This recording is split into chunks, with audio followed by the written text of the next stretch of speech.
All right, it's time to find out who got next. And this week, the answer is my friend, but also my nemesis, Dr. Jason Johnson, because he'll be in the chair next week while I peace out to the beach. I'm joined now by my nemesis and IG partner, Jason Johnson, MSNBC political contributor and professor at Morgan State, who finally wore a suit and tie on my show. Thank you so much. Hi, Jason. How's it going this morning? So happy you can join us.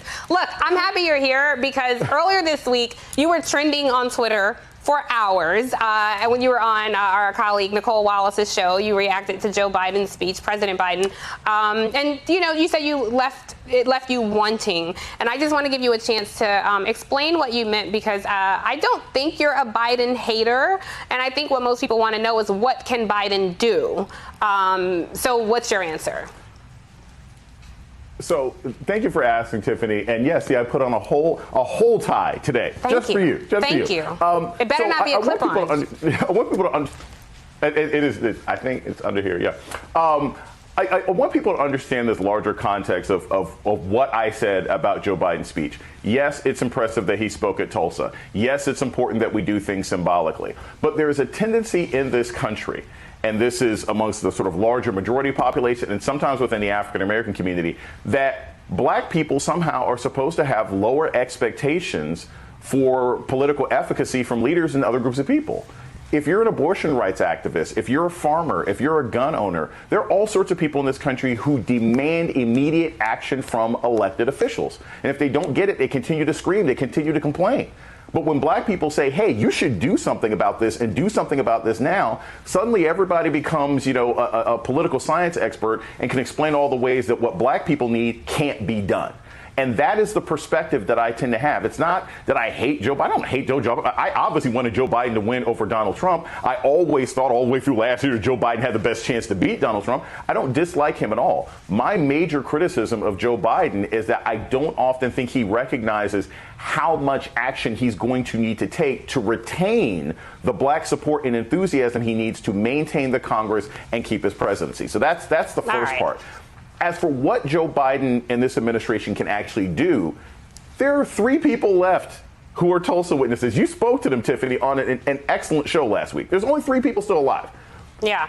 We give out money in this country all the time. We handed PPP checks, to Tom Brady. Okay, like we've tons of money in this country. So there are ways in which, through Congress, through writers, through bills, you could do a public-private partnership and say, we're giving $1 million grant to these people as research aids in a larger project about reparations. There are ways that these people can be compensated monetarily. A 104-year-old person does not need a low-interest loan on a new home.